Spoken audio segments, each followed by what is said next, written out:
These are the footprints of an actual human being who stood basically where I'm standing. And we think she was a female. And if you look closely at those footprints, what you see is that at times the footprints, they get broader and they slip a little in the mud.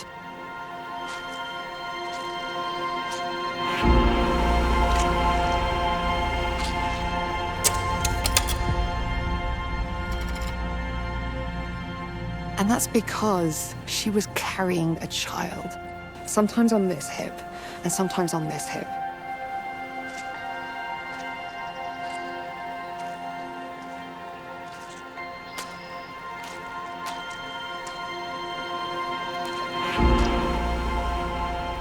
Then at other times, she stopped and put the child down, and you end up with 2 sets of footprints.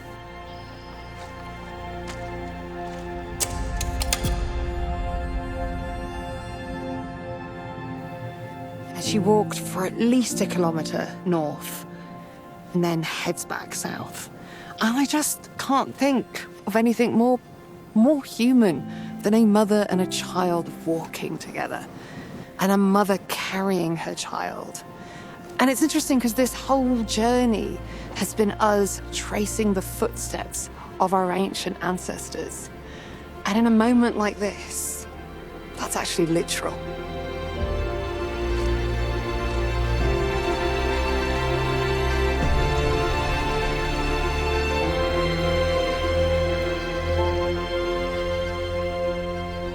Archaeologists are finding more of these footprints, left by a female or possibly an adolescent male carrying a child, hidden beneath the hard, packed sand. It's allowing us to piece together an ever more detailed snapshot of what happened in the moments captured here. Let's see if we can define the footprint a little bit. Yeah. It's always scary when you start these things. You've got to take them out.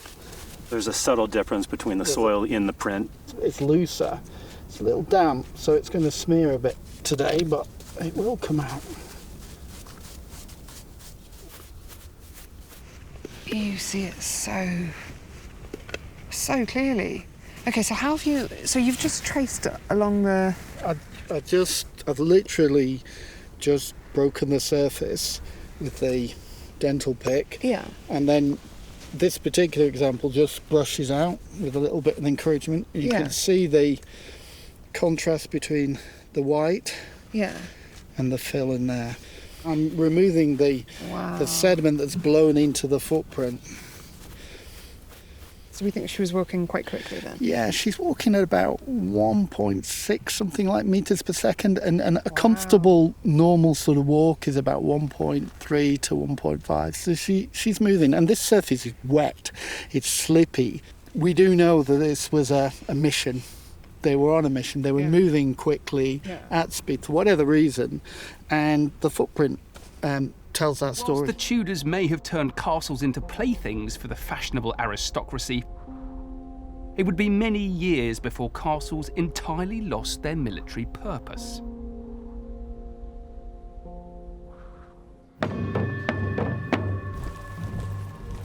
In 1643, the second year of the English Civil War, one extraordinary woman demonstrated the ongoing military value of castles.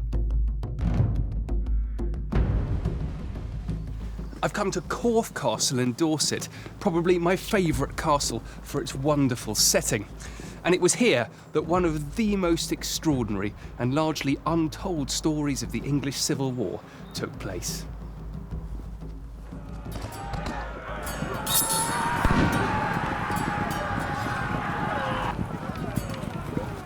This civil war, fought between Oliver Cromwell's parliamentarians and the royalists under King Charles I, caused ancient castles, fortifications and even town walls to suddenly acquire a value and function that had been almost forgotten.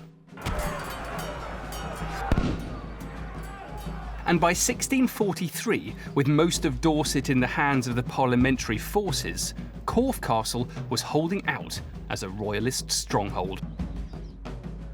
But when its owner, the Lord Chief Justice Sir John Banks, was called away to attend the king, his wife, Lady Mary, assumed control of the castle. And together with her 6 daughters and a force of just 5 men, Lady Mary now prepared to withstand any assault levelled at her. The first attempts to take the castle were pathetic, to say the least.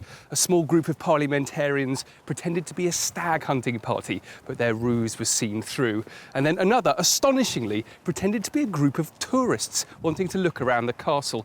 But Lady Mary sent them all packing and ordered the gates closed to all comers.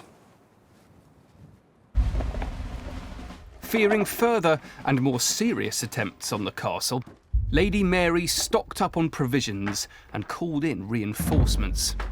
And it was just in time, because in June 1643, the parliamentarians launched a major siege, with a force of between 500 and 600 roundheads and 2 siege engines, nicknamed the Boar and the Sow.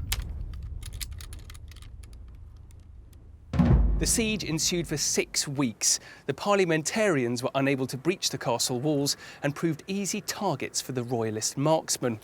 With Lady Mary's garrison commander successfully protecting the outer bailey down there, Lady Mary herself took control of the inner ward up here.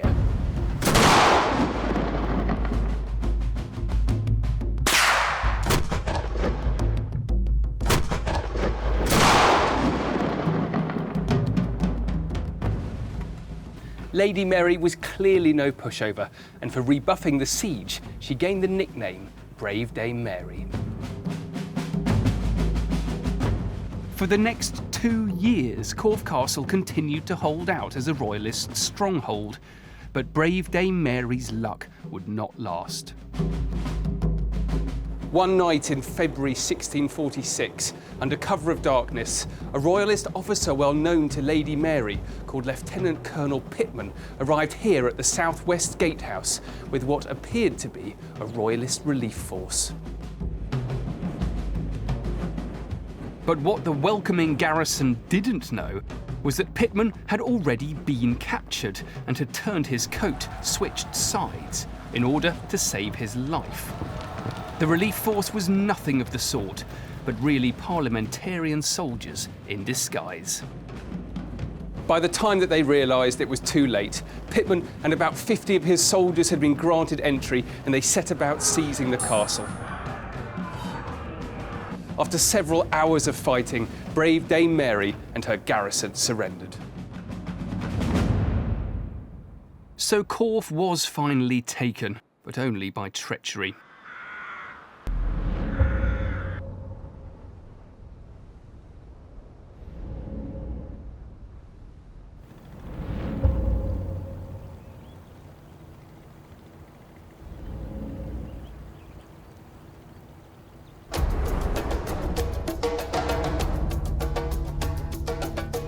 Egypt is peaceful, prosperous, and powerful.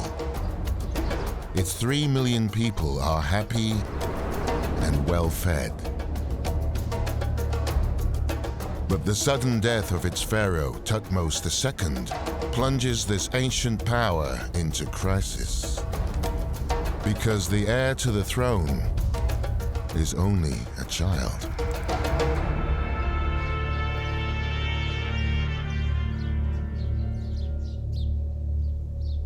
Thutmose's second son, he was about 2 or 3 years of age, and so although he was crowned king, he needed a regent. Without a strong guiding hand, the boy king's rule is in danger. Who can step in and take charge? The only choice is Thutmose's wife and queen.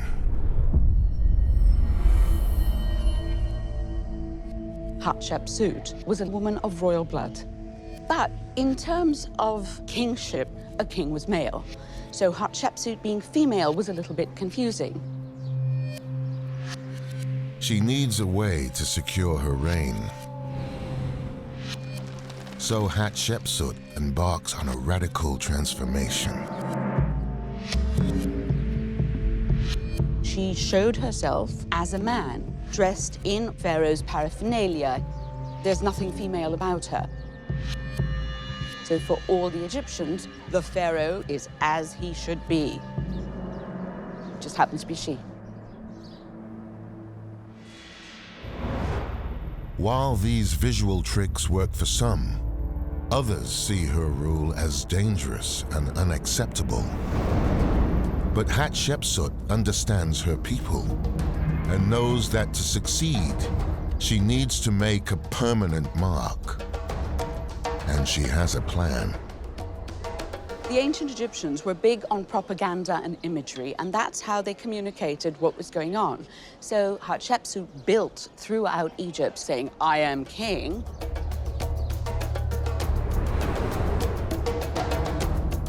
But building alone isn't the answer. She also needs to have the gods on her side. At Karnak Temple in Thebes, Hatshepsut erects a huge obelisk. Carved from a single 30-meter-high block of granite, it is dedicated to the god Amun-Ra. An obelisk is a symbol of the sun god. It's like a sunbeam. And that's why the top, which is also a little pyramid, would have been covered by electrum. And when the sun hit it at certain times of day, the whole area would just explode with light.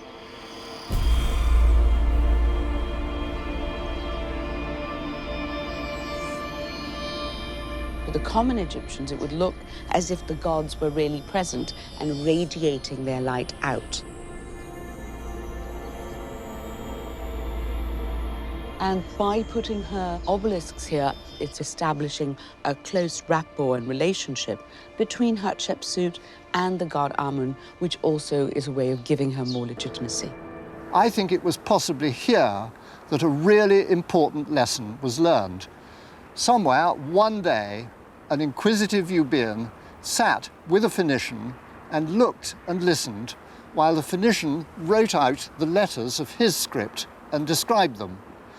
And the Greek adapted them and copied them down as letters still in use in the modern Greek alphabet, alpha, beta, gamma, exactly the order which we know Phoenicians used for their own letters, aleph, bet, gamel. The Greek thought he needed signs for the vowel sounds he was hearing, so he added them, epsilon, iota, and so forth, making the fullest alphabet the one which is most easy to read. And it's that Greek alphabet that is the ancestor of all the alphabets we still use in the modern West.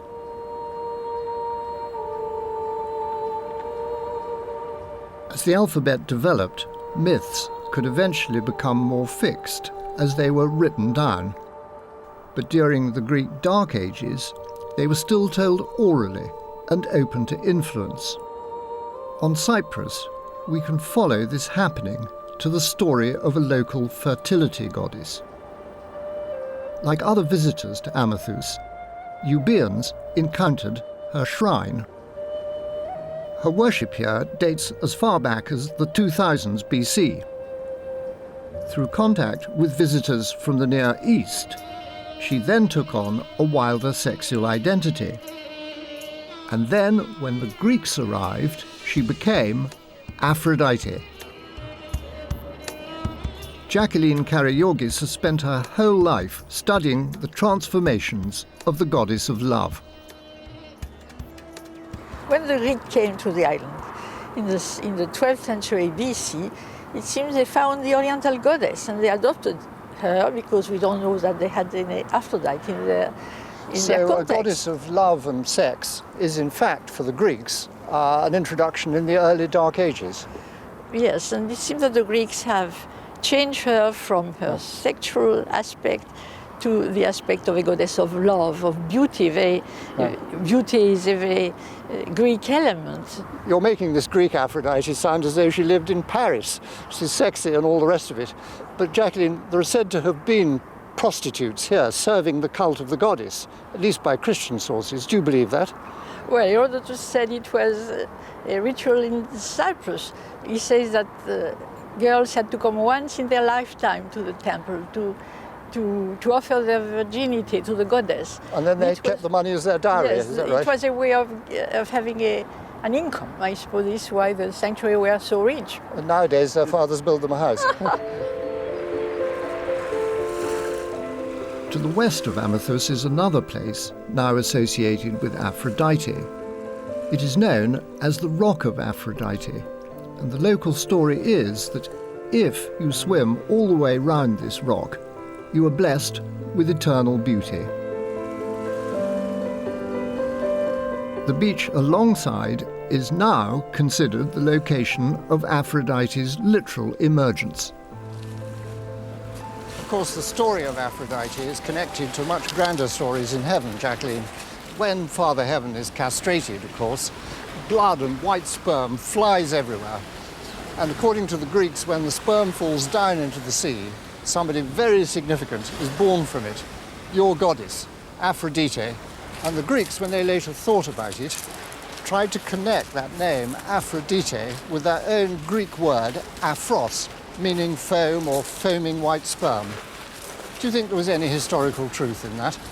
I don't think it's the real etymology of the name, but it's a very clever way of explaining Aphrodite, very poetical one. Right, like a wordplay. Yes, like a wordplay. That was a pretty good way to be born. But there is the local story that when she was born, she was washed to this very beach. This is what the Cyprus Tourist Board still tells you nowadays, Jacqueline. Do you think there's any history in that? Well, this is a very recent tradition to associate this beach with Aphrodite. We don't have any proof that it was the real place where she came on land in Cyprus, although ancients said that they could see her footprints on the beach, but which beach, we don't know. I have been through travelers' books and to find references to this special beach, but I could not find any references. When is the first thing, do you think? Well, I could say during the last 50 years. But it shows beautifully how what will be a myth, I'm sure, continued in modern Cyprus, begins and starts from a beautiful landscape and then acquires a force of its own, exactly as it did in the ancient world. This is how myths are made. As painterly in its architecture as in its art. Another extraordinary dome. A marble monument to love. 20 years in the making. The tribute of the Emperor Shah Jahan for his dead wife Mumtaz Mahal. Grief and yearning translated into architectural poetry. While European art was fizzing with experiment, the Mughals perfected royal elegies crafted in stone. This building, the Itimad-ud-Dawla, is the first of their marble mausoleums, built a decade before the Taj Mahal. Some claim it's the most perfect building in India, and I think they may be right. It too was a work of devotion, but this time designed by a cultivated woman, Jahangir's favourite wife, Nur Jahan.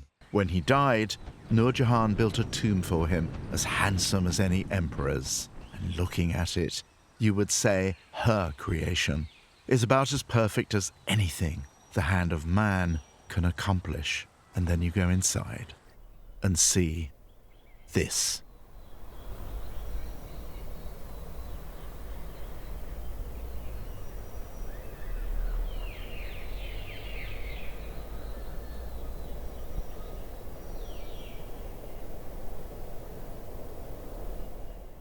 Death in a jewel box. The chilly funereal marble warmed by an uncountable myriad of gems. Encrusted in glowing paint, the ceiling burns. And on the walls, in a technique borrowed from Italy, of plain down jewels, a paradise garden. There are images of flowers designed so naturalistically, so scientifically, that they could have come straight from the pages of one of that endlessly curious Jahangir's great books. Here, in the presence of the dead, we have an eternal springtime.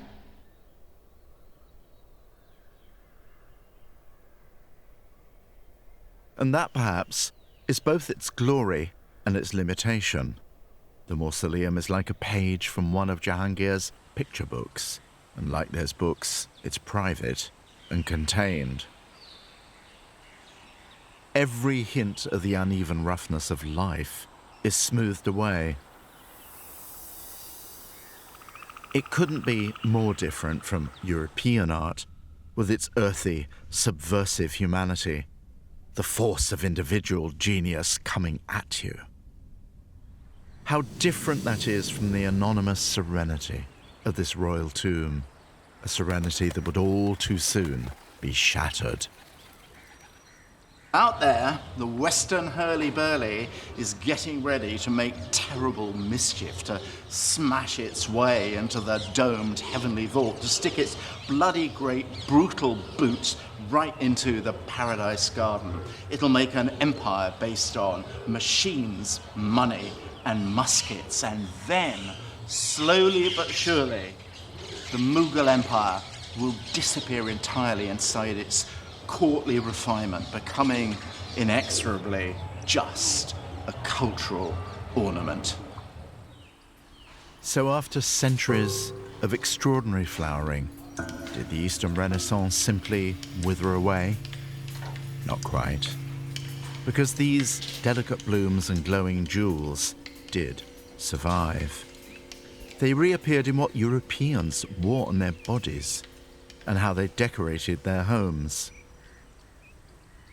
Mughal domes appeared in Brighton. Western art critics called that beauty decorative. But it was in the East that the ancient meaning of art as craft was preserved in all its majestic splendor, and still is. Because if the work of art is to intensify our delight in the beauty of the world, and to do so with pattern and color, the music of the eye, then what you see here was not an ending, but another vibrant beginning.